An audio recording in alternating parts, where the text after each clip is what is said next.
No one is playing the blame game now. I didn't say anyone was. Well, let's not play he said, she said either. I wasn't.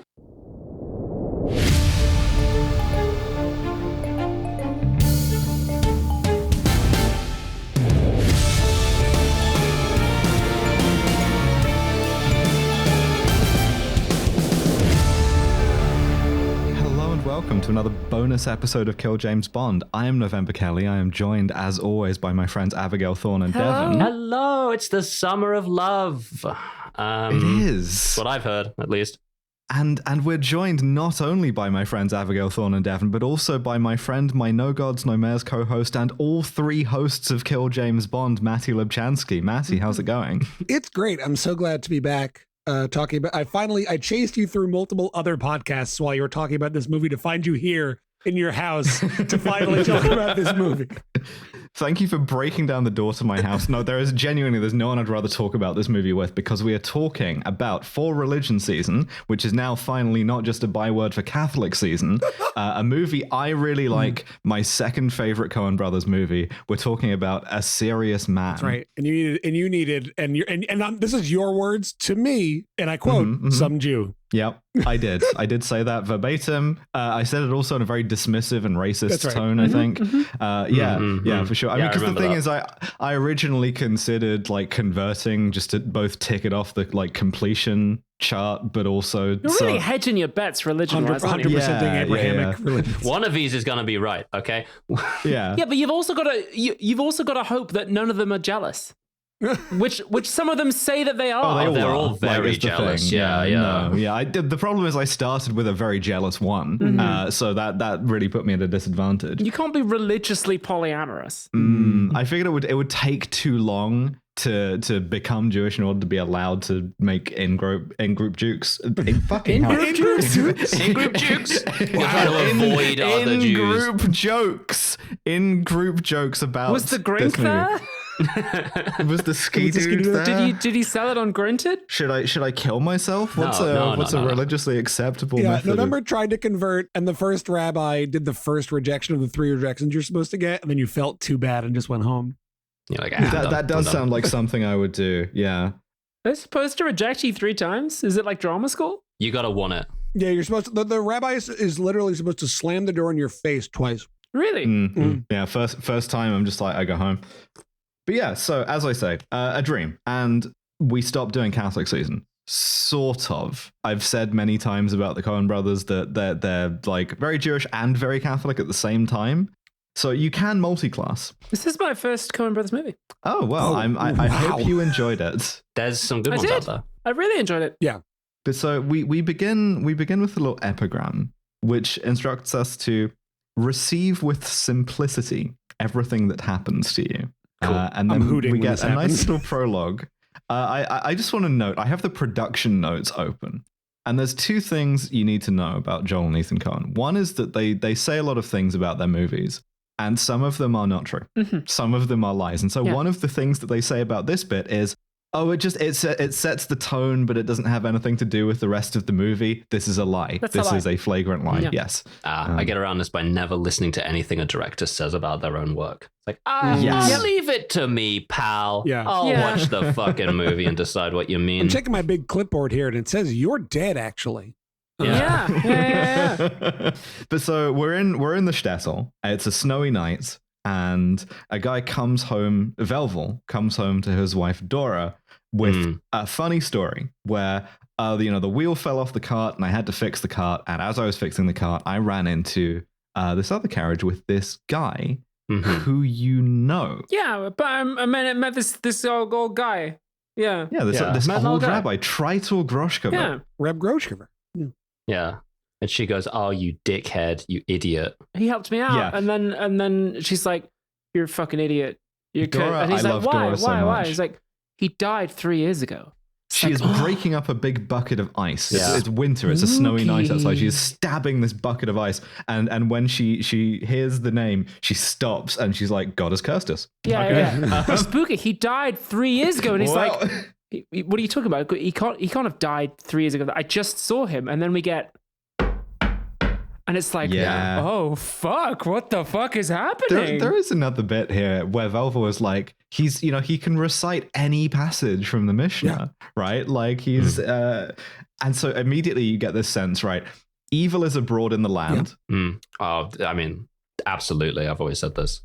It takes on like familiar forms. It can quote scripture, but instead of abroad, it's actually an old man this time. Yeah.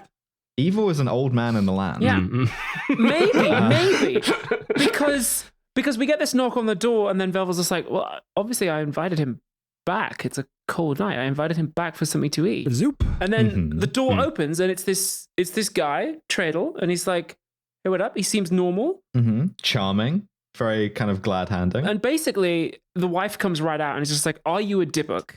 Yeah. Which is some kind of It's a demon Okay, cool. of Yiddish folklore, specifically like Ashkenazi Jewish folklore. It was the guy that you'd see in the shtetl that did this kind of thing to you. I should also say all of these characters are speaking subtitled Yiddish. Yes. Okay.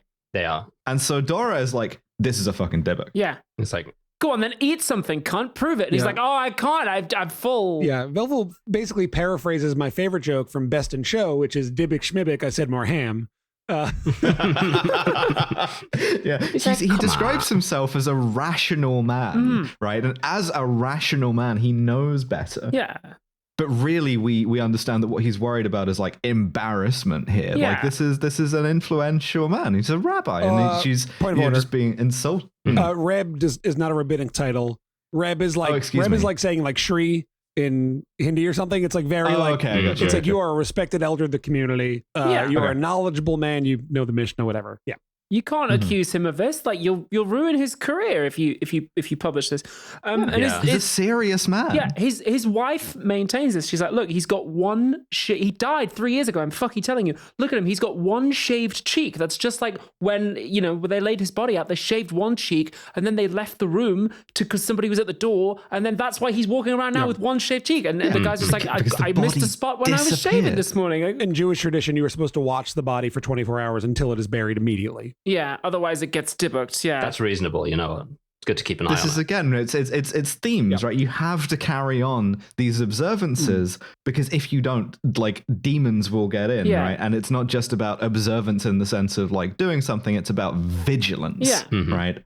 And so finally, his wife just takes the ice pick and just stabs him in the chest. Just puts it in him. And it's like, there you go. Yeah. I love the rest of the scene because first of all, the guy starts laughing. What a laugh. Yeah. What a laugh on this dude.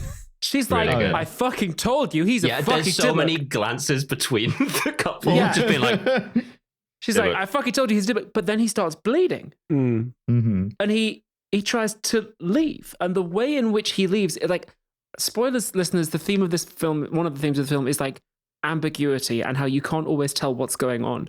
And I love that, like, this scene doesn't tell us either way whether this guy is a Dybbuk. Because this could be the reaction of a Dybbuk who's been caught, who's trying to style it out. Well, this could be the reaction of an old man who's just been stabbed and is in shock. Because he just kind of goes, that's crazy, and leaves. he's like, you're not wanted. Yeah, that's one of my favorite things to see is a man who has just been stabbed getting up and being like, no, I know when I'm not wanted. That's fine. I'll leave. Doing bits. And so Velvel, the rational man, is like, you've doomed us. And Dora just goes, they're going to find his body in the morning. He's just gone out into the snow. Nonsense. Blessed be the Lord, slams the door. Here's the thing, right? For me, and I'm gonna lay my cards down early on this, Dora is the only clear heroine of the movie. 100%. 100. Because, right, she observes evil and she acts. And the movie primes us to go, when that happens, you don't get consequences. You don't know what the consequences are. That when sort of like supernatural powers are at work and you do something, you don't get a reward in that moment or a punishment in that moment necessarily. You have to live with not knowing, and that requires a certain amount of like inner strength before things are made very, very clear to you. You need Remember a wife that like for the rest this, of the movie. in my opinion. Yes, genuinely you do. But then also she may have just committed murder. Yeah, sure. Maybe. Yeah, well, okay, if my wife kills someone, guess what? I'm going on the run. That's fine. Yeah. No I worries, support queen. women's wrongs. That's right. Yeah. I believe evil women, and they should do whatever 100%. they want. Uh-huh. And if it was a mistake, great. That's why I'm on your side, babe. Us against the world. Becca's standing behind Dev's webcam with a gun. Devon, the way you just looked into the camera when you said that, I was like, should I marry Devon? It's tradition versus reason, right? And so we go into the opening titles with the song "Somebody to Love." All right, you know the drill. If you want to hear the rest of this bonus episode of Kill James Bond, you have to go to patreon.com/killjamesbond, all one word, and sign up today for at least £5 a month to get access to our entire backlog, as well as this bonus episode and any coming ones as well. It's like a subscription. You kind of get the ones that come out. Should you be writing this down?